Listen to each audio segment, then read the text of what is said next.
안녕하세요. 크립토 노마드입니다. 리플 소송이 이제 막바지 국면으로 접어든 가운데 연일 흥미로운 소식들이 더해지고 있습니다. 이러다 정말 리플이 완승하는 것 아닌가 그런 생각이 들 정도로 상당한 분위기 반전을 이끌어내는 소식이 전해졌습니다. 이번 영상에서는 소송 막바지 국면에서도 절정의 언저리를 지나고 있는 리플 소송과 관련된 속보 상황과 앞으로 가능한 시나리오들을 집중적으로 분석해 보도록 하겠습니다. 대한민국에서 리플 투자에 대한 관심이 특히나 더 상당하고 저희 채널에도 리플 중장기 홀더분들이 꽤 많이 계시는데 지금 전해지는 상황들을 바라보시면서 어떻게 평가하고 전망할 수 있을지 나름의 전략 설정을 해보시는 것도 좋을 것 같습니다. 그럼 이번 영상 시작하겠습니다. 리플 XRP가 메이저들 중에서 단단함을 보이고 있는 이유는 매우 단순합니다. 소송 상황과 관련해서 의미 있는 소식들이 연일 이어지고 있고 리플의 자체 확장성과 비전과 관련해서도 흥미로운 상황들이 함께 펼쳐지고 있기 때문입니다. 먼저 우리의 최대 화두인 소송 상황이 예측 자체가 불가능한 그런데 리플에 상당히 유리한 소식들이 계속해서 더해지고 있습니다. 이번에 리플 커뮤니티를 흥분의 도가니로 몰아넣고 있는 것은 SEC가 법원에 제출한 문건에 담긴 내용 때문입니다. 해당 문건 넘버는 엑스빗 220. 이건 SEC가 리플과 관련해서 주고받은 이메일들 가운데 일부라고 하는데 법원 제출 문서의 48페이지 주석에 표현된 문장 하나가 이걸로 인해서 아주 그냥 난리가 났습니다. 아마도 SEC가 외부 기관으로부터 받은 메일 내용이 아닐까 싶은데 간단히 요약하면 XRP가 증권이 아닐 수 있다는 점을 SEC는 이미 알고 있었다는 겁니다. 내용은 이렇습니다. XRP는 하위 테스트의 분석 요건을 모두 충족하지는 않는다. 그래서 연방증권법에 따라서 증권이 아닐 수 있다는 결론을 내릴 합리적인 근거가 있다. 이렇게 밝혀져 있는 겁니다. 이 문서만 놓고 보면 이 멘트를 SEC 담당자가 쓴 건지 SEC에 메일을 보낸 사람이 쓴 건지는 명확하지가 않습니다. 다만 확실한 것은 SEC는 이미 XRP가 증권이 아닐 수 있다는 것, 하위 테스트의 모든 요건을 충족하지 않는다라는 것을 이미 사전에 알고 있었고 그럼에도 불구하고 이 미친 것들이 소송을 낸 것이고 이런 내용이 지금 법원에 제출돼 있다는 겁니다. 지금 이런 산뜻하고 아주 반가운 충격파가 리플 커뮤니티를 흥분시키고 있습니다. 이와 관련해서 존 디튼 변호사는 이 문서가 법원에 제출됐을 때 이거 트윗으로 공유를 했던 건데 그때 이런 문장이 있다라는 걸 캐치하지 못했다라는 점 직접 밝히기도 했습니다. 커뮤니티에서는 SEC가 자기 발에 총을 쐈다 이렇게 조롱을 하면서 꽤나 환호를 하고 있는 모습입니다. 어쩌면 저 이메일 내용을 주고받은 담당자도 XRP 홀더가 아니었을까? 그래서 나름 엑스맨을 자처해서 SEC를 연맥인 게 아닐까? 별의별 생각이 다 드는데 아무튼 굉장히 아주 많이 무척 너무 많이 섹시한 상황이 지금 펼쳐지고 있는 그런 상황입니다. 이 문서의 저 표현, 다시 말해서 SEC는 이미 XRP가 증권이 아닐 수도 있다는 점을 알고 있었다는 것은 여러 가지 함축적인 의미를 제시해주고 있습니다.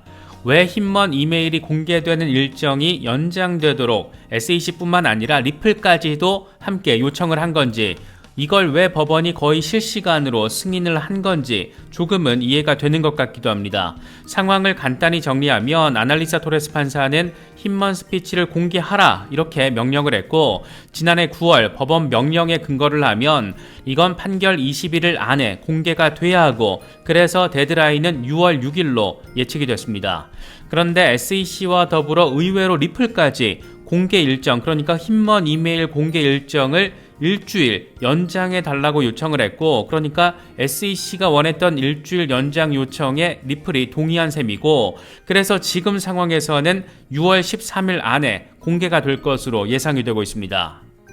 우리의 궁금증은 왜 리플에 도움이 될 가능성이 높은 힘먼 스피치 공개를 연장해달라고 한 걸까 이 부분인데 이번에 SEC의 저 헛짓 내용을 보면 SEC와 리플은 지금 합의와 관련된 내용을 논의할 가능성이 충분히 있고 리플까지도 힘먼 스피치 공개를 연장 요청한 것 그러니까 SEC에 대한 추가적인 공세 대신에 SEC가 원하는 것을 해준 것은 이를 통해서 리플도 원하는 걸 얻을 수 있는 상황으로 만들어 보려는 나름의 전략으로도 바라볼 수 있을 것 같습니다. 다시 말해서 SEC는 힘먼 스피치 내용이 공개가 되면 사실상 패소 내지는 패소에 가까운 판결을 받을 가능성이 상대적으로 더 높아지고, 이럴 경우에 SEC는 그렇게 원했던 암호화폐 규제권을 싹 다 가져가는 걸 이뤄내지 못할 가능성이 역시 높아집니다. 만약 리플의 완승으로 이번 소송이 정리가 되면 암호화폐 규제권의 핵심 키는 CFTC 쪽으로 이동할 가능성이 상당히 높습니다. 그렇다면 지금 돌아가고 있는 상황은 이렇게 정리가 가능합니다. SEC 입장에서는 리플 소송으로 재미를 보려고 했던 과욕을 버리고, 그러니까 합의를 통해서 내지는 합의와 유사한 어떤 것을 통해서 적절하게 마무리를 지으면서 리플 다음 타자를 통해서 쇼부를 보려는 전략을 추진할 수가 있습니다. 적절한 합의, 다시 말해서 초기 판매 물량은 증권이지만 2차 판매 물량은 비증권, 이 정도를 합의를 하면 서로 절반의 승리로 상황 종료가 가능해집니다.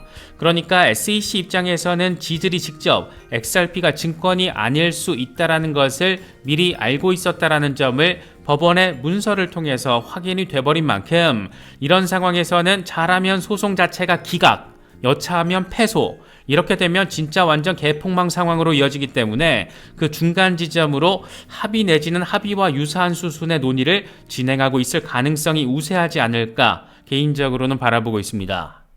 사실 6월 13일 이전 공개로 일주일 연장 요청을 리플도 동의했을 때 뭐가 있다라면 그건 합의 논의 가능성이다, 이런 생각이 들긴 했지만 합의 논의를 뒷받칠 만한 근거가 사실 명확치가 않았습니다.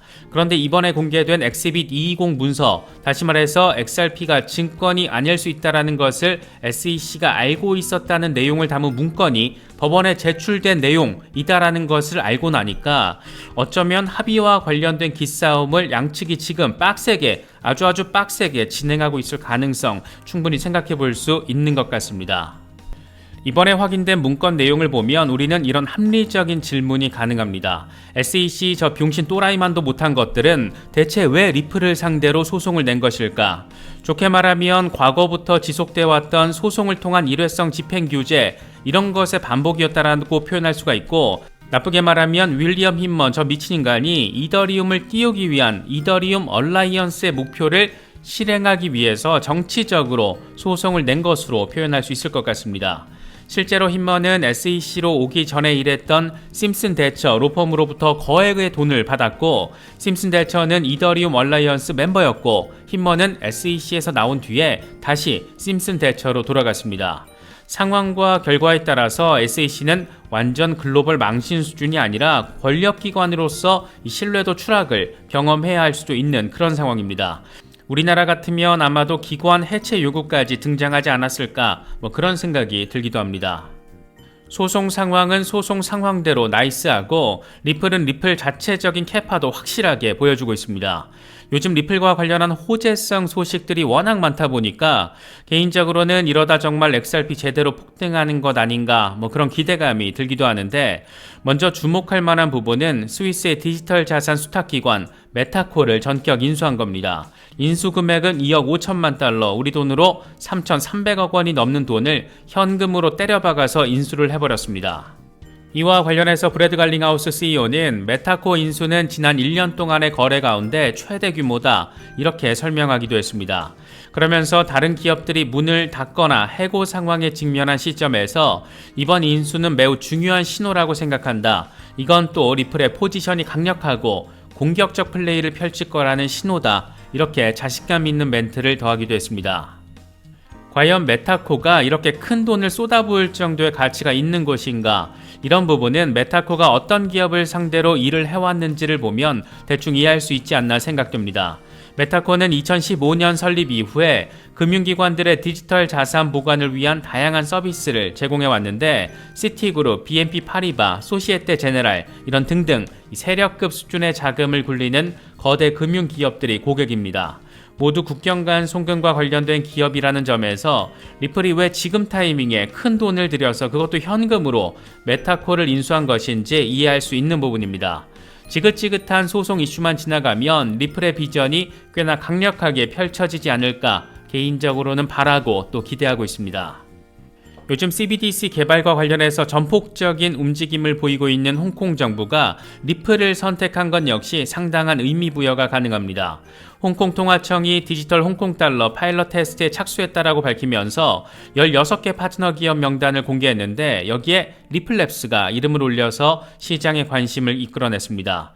홍콩 통화청은 금융과 결제, 기술 분야에서 선정된 16개 기업과 함께 올해 1차 테스트를 진행할 계획이고 이를 통해서 디지털 홍콩 달러의 오프라인 결제, 프로그래밍 가능한 결제, 토큰화 예금, 웹3 결제, 토큰화 자산 결제 등등에 대한 심층적인 연구를 수행한다라고 합니다. 여러 세부 분야가 있는데 리플이 맡게 되는 분야가 특히나 눈에 띕니다. 바로 토큰화 자산 결제, 여기에서도 부동산 자산 토큰화에 방점이 찍힌 것으로 전해지고 있습니다. 리플은 대만 최대 상업은행 가운데 하나인 후본뱅크와 함께 부동산 자산 토큰화에 중점을 둔 사용 사례를 연구할 예정이라고 하는데 자산의 토큰화는 블록체인 시대의 핵심 요소이고 간단히 말하면 모든 걸 NFT화 시켜서 이걸 통해 실제 거래를 이루어지게 만들게 하는 작업을 의미합니다. 증권, 채권뿐만 아니라 부동산까지도 토큰화 작업을 거친다라는 건데 이건 사실상 웹3 시대와 메타버스 시대를 앞두고 홍콩 정부가 꽤 전폭적인 컨셉을 이미 세웠고 이걸 구현하기 위한 기술 파트너로 리플을 선택한 것으로도 바라볼 수가 있는 그런 부분입니다. 특히 토큰화된 부동산과 대출 프로토콜을 결합한 리플 솔루션 그리고 CBDC의 만남이라는 점에서 이번 홍콩 통화청의 발표는 좀 더 눈길을 끌 수밖에 없지 않나 생각됩니다. 우리가 모두 잘 알고 있듯이 리플레저는 각국 중앙은행들의 이 CBDC들이 서로 즉각적인 상호 교환이 가능하게끔 하는데 최적화되어 있고 서로 다른 CBDC를 브릿지 커런시로서 XRP를 활용해 마구마구 즉각적으로 교환할 수가 있습니다. 그런데 여기에 더해서 토큰화된 자산을 CBDC 거래하고 대출하는 상황을 구현하겠다라는 게 이번 홍콩 통화청의 목표 과제 가운데 하나이고 이걸 구현하기 위해서 선택된 것이 바로 리플랩스다. 이 정도로도 정리가 가능한 상황입니다. 리플은 특히 이번에 CBDC와 스테이블 코인을 개발할 수 있는 플랫폼을 직접 출시하면서 관심의 대상에 서기도 했습니다. 리플 개발자 중심의 리플X가 밝힌 내용인데 CBDC와 스테이블 코인을 발행하고 관리하고 거래 또 교환할 수 있는 풀 서비스 플랫폼을 출시를 했다라는 겁니다. 이와 관련해서 리플은 90% 이상의 국가가 금융 포용성을 높이고 국내외 결제 프로세스 비용과 리스크를 절감하기 위해서 CBDC 개발과 구현을 진행하고 있다. 리플 개발자들이 주도하고 있는 퍼블릭 체인 XRP 레저에 사용된 것과 동일한 블록체인 기술을 활용하는 이 플랫폼은 사용자 맞춤형 솔루션을 제공할 거라고 설명을 했습니다.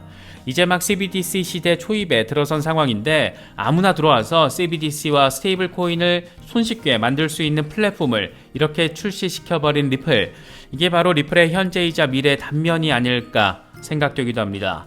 소송은 소송대로 리플의 우호적인 방향성을 시간이 갈수록 더 선명하게 보여주고 있고 사업은 비전대로 아주 순조롭게 또 전폭적으로 진행되고 있는 게 지금 리플의 상황입니다.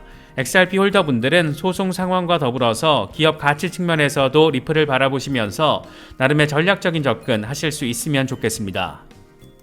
저희 채널 멤버십 회원분들 중에는 XRP 중장기 홀더분들이 많이 계십니다. 멤버십에 가입하셔서 멤버십 라이브, 멤버십 채팅 공간 등을 활용하시면 XRP 중장기 대응 전략을 짜시는 데 있어서 또 멘탈 케어를 하시는 데 있어서 상당한 도움이 될 수 있다고 생각합니다. 더불어 채널 후원 성격도 가미되어 있기 때문에 저희 채널의 중장기적인 성장에도 물론 도움이 됩니다. 관심 있는 분들의 많은 참여와 후원 부탁드리겠습니다. 이번에 준비한 영상은 여기까지입니다. 시청해주셔서 감사합니다. 지금까지 크립토 노마디였습니다.